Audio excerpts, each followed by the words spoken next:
In the beginning, a game company called Wisdom Tree began producing unlicensed games for the NES. Wisdom Tree said, "Let there be shit." And there was shit. Yeah, you know what I'm talking about. Bible games. Like Bible Buffet, where you're blown off a snowman's head, which has nothing to do with the Bible. Super Noah's Ark 3D, where you're slingshotting pissed off animals. Sunday Fun Day, where you're killing random people on your way to church. And all those ridiculous CDI games. Yippee! Yippee! Whoops! Yippee! I've already talked about these games in my previous Bible Games episodes, so what's the point of going on anymore? Because part 3 is never as good. But, you know, there's a few more Bible games left, so I might as well finish what I started. I mentioned before that there's a Game Boy game called the King James Bible. Since then, I've actually gotten the game in my possession, so I might as well try it out. I gotta admit, I thought this game would be nothing more than just reading the Bible on a Game Boy, but there actually are a couple games involved. The first one is a stupid memory game. All you do is match the words. The other one is just like playing Hangman with sheep.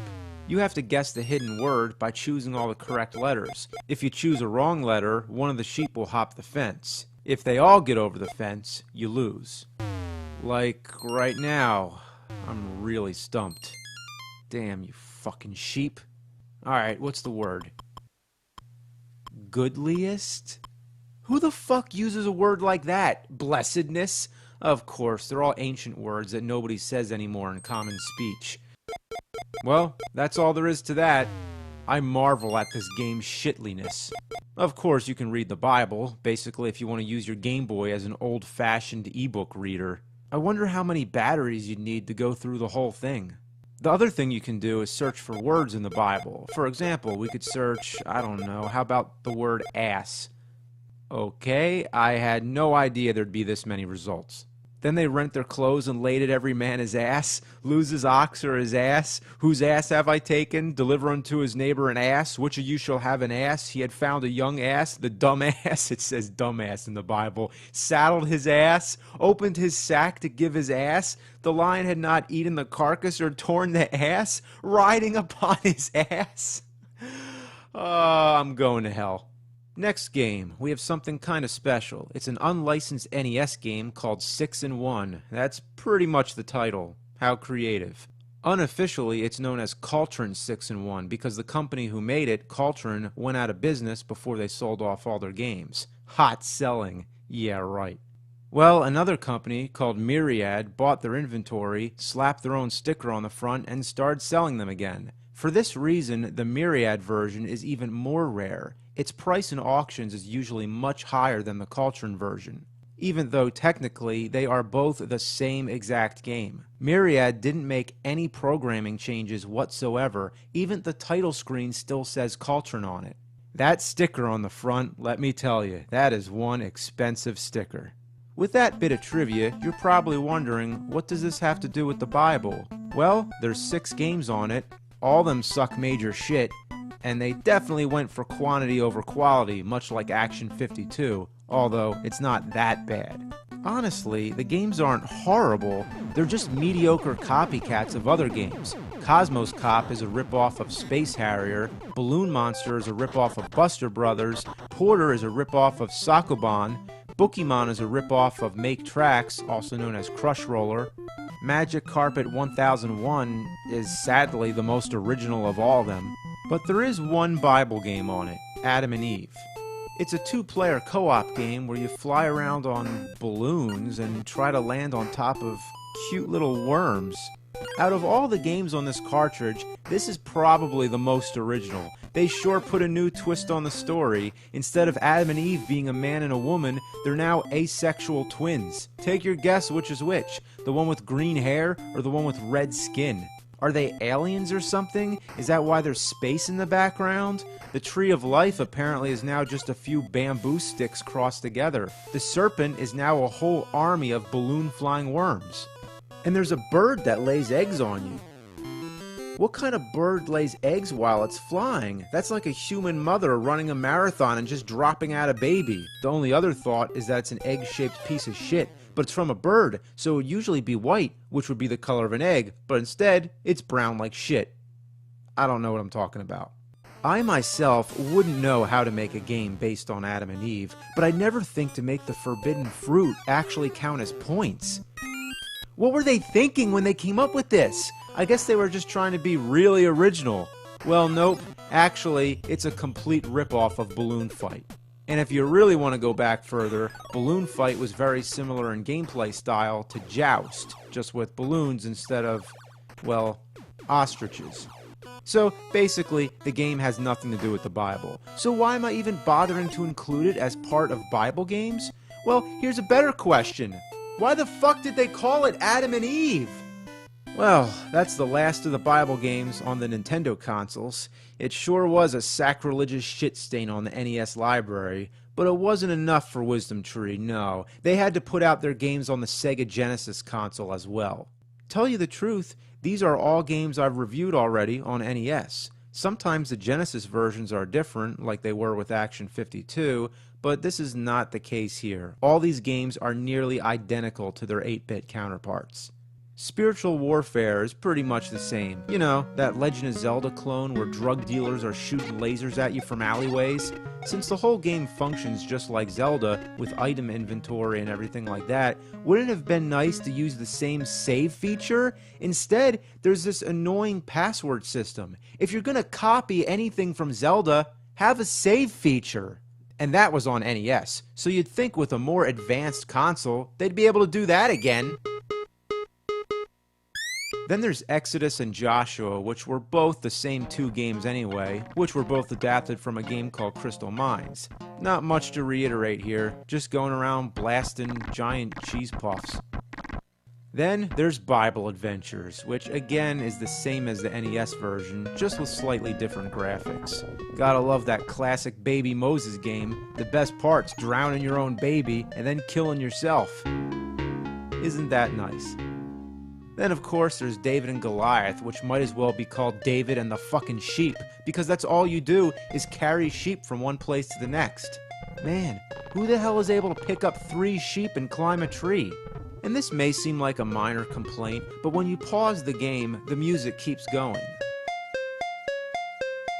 I hate games that do that. What if you get a phone call or something? You want it to go quiet. This game is extremely frustrating in its bad control. There's a part where you have to climb up a mountain, but no matter how hard you try, you keep slipping off the platforms. Oh, fuck! Alright, here we go. Fuck! Bitch. You'd think these are doors, right? Well, guess what? You can't go in. They're just for decoration. So maybe they're miniature monoliths from 2001. When you do manage to get to the top, there's nowhere left to go. You have to take a shitty guess and jump at thin air. See, there's another platform you're supposed to reach, but you never know otherwise. It's literally a leap of faith. The other game on the cartridge is Noah's Ark. This is the one where you painstakingly have to pick up every animal on the screen and carry them to the Ark. I've mentioned before how Noah is some super strong freak of nature, but he does have his limits. He can jump while carrying almost any animal, but an ox, nope, that's too much. Every animal has their own specific rules, and it makes no fucking sense. The most annoying is the snakes. Man, Noah has some balls to be rescuing snakes. Indiana Jones wouldn't do that. No, he thinks Noah is a snake-saving shit-sucker. Pee Wee Herman once saved snakes, but he fainted. That's right, in order of manliness, Indiana Jones, then Pee Wee, and then fucking Noah. Keep in mind, Noah also has to be able to identify the male and female animals. So how does he have such a keen instinct for this? I mean, I'm no bird expert, but does the toucan exhibit any clear signs of its gender? If it's a female, does Noah look at it and think to himself, look at the cans on that toucan? The graphics are dull. There's so much brown. The Ark is brown, the trees are brown. Why's everything gotta be the color of shit? It might as well be shit. Yeah, those trees in the background are like logs of shit coming out of God's ass. It's holy shit. Things get all fucked up by level 3. You gotta start collecting 7 of each animal. 7? What, are you kidding me?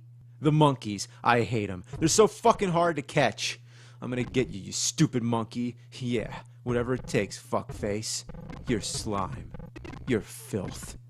I'm gonna rip you apart. Oh, and you're actually not supposed to save the monkeys. You're supposed to get the fruit that they're throwing. Really? How was I supposed to guess that? So the monkeys are supposed to drown in the flood after all. One of the worst things about this game is that Noah needs to visually inspect every animal you catch. It's not enough that the inventory is on the screen, clear as day, but no, you gotta watch every single animal run into the ark, one after another. Imagine if in Super Mario Bros., after you beat the level, you have to watch every fucking coin bounce across the screen. I can't believe I actually decided to play through this whole game. I was curious about the ending, and it's not worth bragging about. It's just a suitcase floating in the sewers. Oh wait, that's supposed to be the ark with the flood. It rests on the mountaintop, and that's it. Well, that's Bible Adventures. That takes care of all the Bible games on Genesis. I could end things now, but I really don't want there to ever be a Bible Games 4, so there's one little bit of unfinished business. An NES game called King of Kings. I already reviewed this as part of my first Bible Games episode. It has 3 games in it. Jesus in the Temple, which is that Mario 2 ripoff where you're hopping across logs. Then there's the Wise Men where you're traveling to baby Jesus. That means it's the only Christmas game. Isn't that the whole reason I did this in December?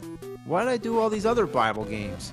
I guess when it comes to bad games, I go above and beyond. But the one game I slacked on was Flight to Egypt. All I said was, it's bad. But let me tell you, it's not just bad, it's horrendous. Every pixel in this game is a sin. First of all, I don't get the title. Flight to Egypt? You're not flying, you're riding on a donkey, or an ass if you prefer. What airline is this? Ass Express? And yes, I know the word flight doesn't necessarily mean aviation, but hey, it's a fucking joke. Your only attack is this embarrassing, dinky little kick which can't harm anything unless it's right up in your ass. Or I should say your ass's ass, not your ass that's sitting upon the ass. I guess you're supposed to be on a mountain because you're always moving upward. You think you're moving right, horizontally, but really you're on an upward slant, spiraling around, so if you fall down, you're actually backtracking to where you just were. Isn't that weird? And what's with all the ice stages? You're supposed to be going to Egypt. Did you get sidetracked on the fucking North Pole? When you collect health, it only counts if you're able to answer a Bible question. I beheld blank as lightning fall from heaven. Anyone who's seen Street Fighter the movie should know that one. And here's a tip. Anytime it's a true or false question, if it has anything to do with killing, then it's always true. There's not much else to say about this shit heap. I might as well just leave it at, it's bad. But the truth is, it's even worse. At least we could check out the ending. They arrive safely in Egypt, and an angel visits Joseph.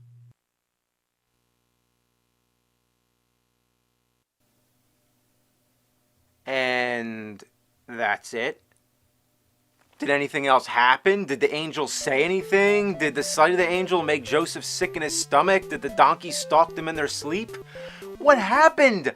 I assumed that I pressed a button by mistake and actually canceled out the rest of the ending. But no, I've actually beaten the game multiple times just to try and solve this mystery, and the same thing happens. It just stays on this screen until you press something, and then it returns you to the main menu. But I'm aware that the last screen is supposed to be plain text that says, give your heart to Jesus. But I'm not seeing it, so I'm assuming I'm supposed to beat all 3 games to see the true ending. And I'm not going through all that trouble, although I will give my heart to Jesus. Oh, Jesus!